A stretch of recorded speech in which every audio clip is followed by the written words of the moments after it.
लेकिन कुछ लोगों की भ्रांति तो यही है यार, ये हमसे छोटा है, ये क्या शिक्षा देगा, क्या कथा करेगा, क्या मतलब होता है ये, ऐसा कुछ नहीं। लेकिन ज्ञान छोटा दे या बड़ा ले लेना चाहिए, और अज्ञान स्वयं का गुरु भी दे तब भी त्याग देना चाहिए। अज्ञान आगे आएगी कथा आज ही।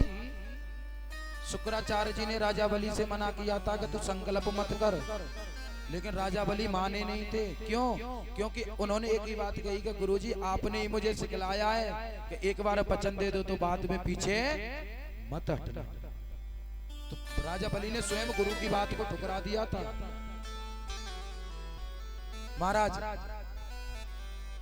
आज ध्रुव राज्य अभिषिक्त हो रहा है, ध्रुव का उत्तानपाद ने राजा बना दिया, और राजा बनाने के बाद स्वयं उत्तानपाद वन में चले गए। अच्छा एक बात बताओ, जितनी भी कथा आती है उनमें सब लोग वन में क्यों जाते हैं? तपस्या करने के लिए। अगर वन में जाने से भगवान मिलता तो गीदड़ का जन्म भी तो जंगल में ही होता है, उसको भगवान की प्राप्ति क्यों नहीं होती है? शेर का जन्म भी तो जंगल में ही होता है, उसको भगवान की प्राप्ति क्यों नहीं होती? वन का मतलब समझ रहे हो? जंगल का मतलब समझ रहे हो कि वन में चले जाओ तपस्या करो। वन का मतलब ये है कि अपने गृहस्थ आश्रम को भोगने के बाद आप संन्यास आश्रम में जाओ, और किसी एकांत स्थान पर जहाँ पर कोई शोर शराबा ये माया नहीं हो, वहां पर जाकर के एकांत स्थान पर ठाकुर जी का भजन करो। वन का मतलब ये है। महाराज इधर उत्तानपाद तो चले गए तपस्या करने, इधर ध्रुव जी राज चला रहे हैं। इधर में क्या हुआ, उनका जो छोटा भाई उत्तम था ना, सुरुचि का पुत्र, वो थोड़ा उद्दंड था, और उन्होंने उत्तम ने जाकर के यक्षों के बगीचे को उजाड़ा। यक्षों ने मना भी किया कि भाई ये यक्षों का बगीचा, ये तेरा क्या ले रहा है, इसको क्यों उजाड़ रहे हो? लेकिन वो उद्दंड था ना बचपन से ही, तो वो नहीं माने, और यक्षों से युद्ध छिड़ गया, बहुत भयंकर युद्ध छिड़ गया। आज महाराज उत्तम और यक्षों में युद्ध हुआ, और यक्षों के हाथों से उत्तम मारा गया। इधर ध्रुव जी को पता चला कि आज मेरा भाई उत्तम मारा गया। ध्रुव जी को क्रोध आ गया, ध्रुव जी को क्रोध आ गया। इधर परीक्षित जी कहने लगे, परीक्षित जी सुखदेव जी से पूछ रहे हैं कि महाराज एक बात बताओ, ध्रुव जी को तो भगवान के दर्शन हुए थे, उनको क्रोध आने का मतलब क्या? ध्रुव जी को तो भगवान के दर्शन हुए थे, उन्हें तो क्रोध नहीं आना चाहिए। महाराज सुखदेव जी कहने लगे कि राजन, भगवान के दर्शन हो जाएं और क्रोध ना आए, ऐसा कोई कहीं पर लेख नहीं। बताओ, शिशुपाल को भगवान श्री कृष्ण के दर्शन 50-100 बार भी नहीं हुए थे क्या? हुए होंगे, लेकिन क्या क्रोध नहीं आता था शिशुपाल को? जब तक 99 गाली नहीं देता था, जब तक भोजन नहीं अच्छा लगता था। दुर्योधन को क्या 50-100 बार भगवान कृष्ण के दर्शन नहीं हुए होंगे क्या? लेकिन उसका भी क्रोध नहीं गया। बोले क्रोध भगवान के दर्शन से नहीं जाता, क्रोध तो जाएगा तो सत्संग से जाएगा। अगर क्रोध को जीतना है तो कथा श्रवण करो, संतों का संग करो, सत्संग ग्रहण करो। महाराज ध्रुव जी को क्रोध आया और यक्षों का संहार करने लगे, और ध्रुव जी के जो बाबा थे, कौन? मनु जी महाराज, वो आए और उन्होंने ध्रुव जी को समझाया कि बेटा ये यक्ष हैं, निरपराध हैं, आपके भाई ने गलती की थी तो उसे सजा मिल गई, लेकिन आप ऐसा क्यों कर रहे हो? महाराज ध्रुव जी ने आज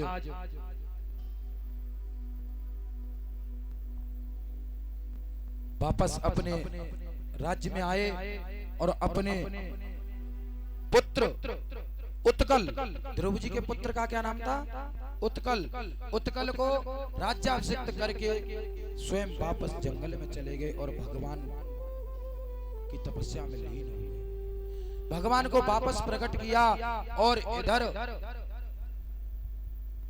ध्रुव जी के लिए विमान आ गया। जब ध्रुव जी के लिए विमान आया तो सशरीर ध्रुव जी उस विमान में चढ़ने लगे इस शरीर के सहित। तो महाराज उस विमान के बीच में और ध्रुव जी के बीच में एक देवी जी आकर खड़ी हो गई।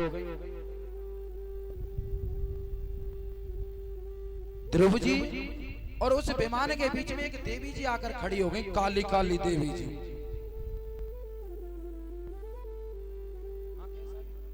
ध्रुव जी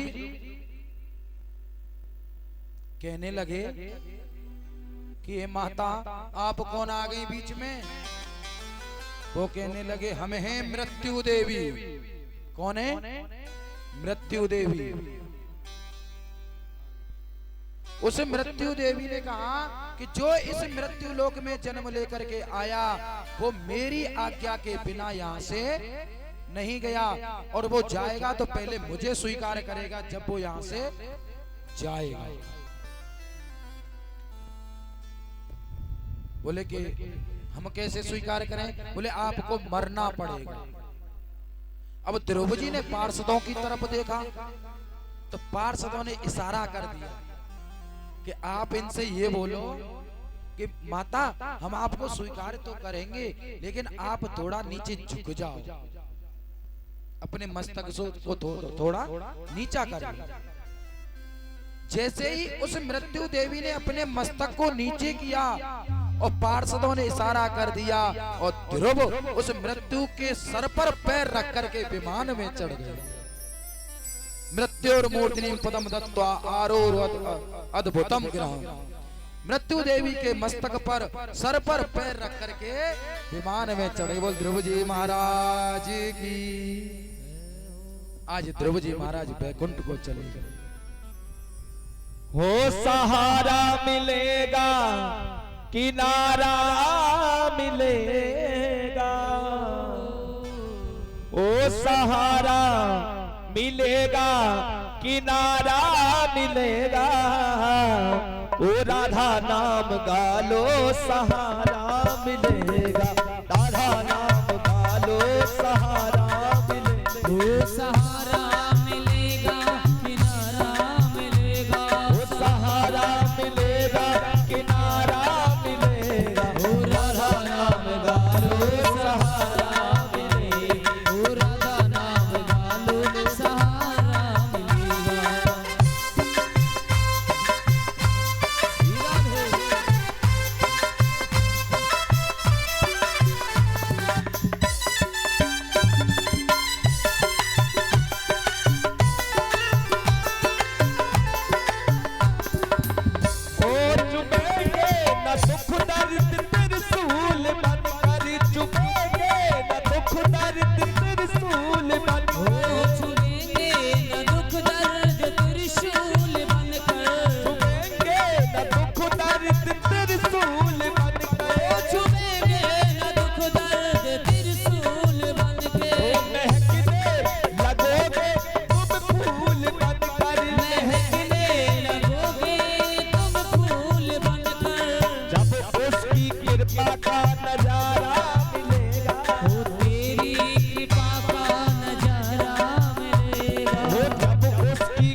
बोल वृंदावन बिहारी लाल। आदरणीय सुखदेव कहते हैं, राजन परीक्षित, ध्रुव के वंश में आगे ध्रुव के पुत्र उत्कल हुए, उत्कल के वंश में आगे अंग हुए और अंग महाराज के पुत्र बैन हुए। महाराज एक बात कहते हैं, अगर मनुष्य को 4 चीज की प्राप्ति हो जाती है ना, वो सब कुछ भूल जाता है उसे। रूप, यौवन, संपत्ति, प्रभुत्वम, अविवेकता। एक तो अच्छा सा सुंदर सा रूप मिल जाए अपने आगे, फिर वो किसी को नहीं गिनेगा, अरे मैं यूं जो सुंदर हूं, जो वो कैसा है, रे जी कारों कब्रों से मेरे सामने कहां से आ गया, गिनेगा क्या बताओ। जवानी में कोई अपने आगे किसी को नहीं गिनता। कोई बुजुर्ग माता पिता किसी की हेल्प की कहे ना, बेटा ने थोड़ा पानी ले आना, बोले चपरा ढोकरी सी बैठी रहे दिन भर, पानी ला दे या गुला, हम पे 20 काम है। जवानी में कोई नहीं गिनता। और उसको ये नहीं पता कि एक दिन तेरा भी यही आएगा, एक दिन तेरा भी यही आएगा। प्रभुत्वम, प्रभुत्वम कहते हैं बड़ा पद मिल जाना। आज कोई मंत्री बन जाए, वो अपने आगे किसी को गिनेगा क्या? हम और आप लोग उसके आगे क्या हैं? मंत्री तो मंत्री है, डीएम तो डीएम है, अपना अपना पद। ऐसे ही जो अंग महाराज के पुत्र थे बैन, उनको अभिमान आ गया, अभिमान हो गया। बड़े उद्दंड थे महाराज, अभिमानी बस उन्होंने बहुत बड़ी गलती कर दी कि यदा देवेषु वेदेषु गोषु विप्रेषु साधुषु धर्मे मयि च विद्वेष सवा आशु विनश्यति। कहते हैं कि अगर परमात्मा को प्राप्त करना है, अपने जीवन में कुछ प्राप्त करना है,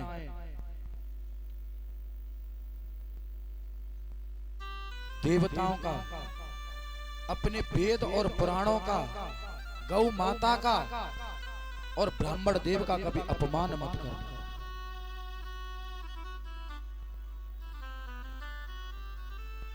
महाराज वही गलती बैन कर गए और अंत में उनको अपना शरीर त्यागना पड़ा। शरीर त्यागने के बाद उस बैन के शरीर से कुछ ऋषियों ने मंत्र शक्ति के द्वारा एक बालक प्रकट कर दिया। उस बालक का नाम रखा गया पृथु। आज उसी वंश में पृथु महाराज है। महाराज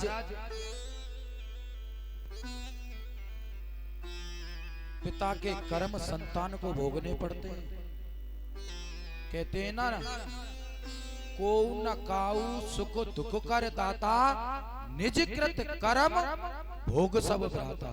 ये बात सत्य है, मैं इसको झूठा साबित नहीं कर रहा। लेकिन पिता के कर्म पुत्र को भी भोगने पड़ते हैं। पिता अगर सत्कर्म करके गया है तो आगे जाकर के संतान को सुख प्राप्त होगा, और पिता अगर गलत कर्म करके गया है तो आगे जाकर संतान को कष्ट प्राप्त होगा। महाराज कोई बहन उद्दंडता करके गए, उनका कष्ट आज पृथु महाराज को भोगना पड़ा। बोले क्या? आज उनके राज्य में दुर्भिक्ष पड़ गया, अकाल पड़ गया। अकाल पड़ गया महाराज। उन्होंने यज्ञ कराए और आज 99वां यज्ञ उनका चल रहा है। भागवत पुराण में लिखा है, अगर कोई 100 यज्ञ पूरा कर दे तो वो 100% इंद्र बनता है जाकर स्वर्ग में। कौन बनता है? इंद्र। आज पृथु महाराज का 99वां यज्ञ प्रारंभ हो गया।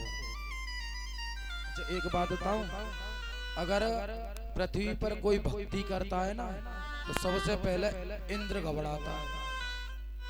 सबसे पहले इंद्र घबराता है, कहीं ऐसा ना हो ये भक्ति करके भगवान को प्रकट कर ले, ब्रह्मा जी को या नारायण भगवान को, और वरदान में मांग ले कि वो इंद्र बना दे तो मेरी गद्दी चली जाए। इंद्र सबसे पहले घबराता है। महाराज इधर 99वां यज्ञ चल रहा था, इंद्र आए और पृथु महाराज के घोड़ा को चुरा कर ले गए। अश्वमेघ यज्ञ चल रहा था। इधर नारद जी आए।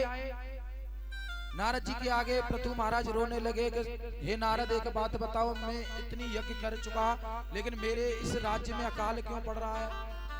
तो कहने लगे नारद कि हे पृथु महाराज, आपने यज्ञ तो किए, आपने यज्ञ तो किए लेकिन कर्म नहीं किया। क्या? कर्म नहीं किया। बोले क्या? कि कर्मणा जायते जंतु कर्मणैव विलीयते सुखम दुःखम भयं क्षेमं कर्मणैव विपद्यते। जीव का जन्म भी कर्म से होता है और जीव का मरण भी कर्म से होता है। महाराज आज नारद जी ने उपदेश दिया और पृथु महाराज ने कर्म किया, हल चलाया और पृथ्वी में आज अन्न प्रकट हुआ। देवताओं ने बारिश कर दी, आज उनका दुख दूर हुआ। इधर महाराज पृथु महाराज का जब दुख दूर हुआ तो नारद जी उनको वरदान दे करके चले गए।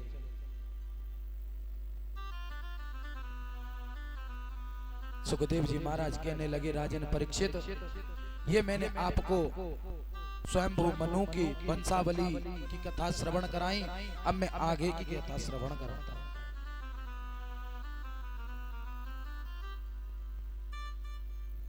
कहने लगे कि जो मनु महाराज के दूसरे पुत्र थे प्रियव्रत,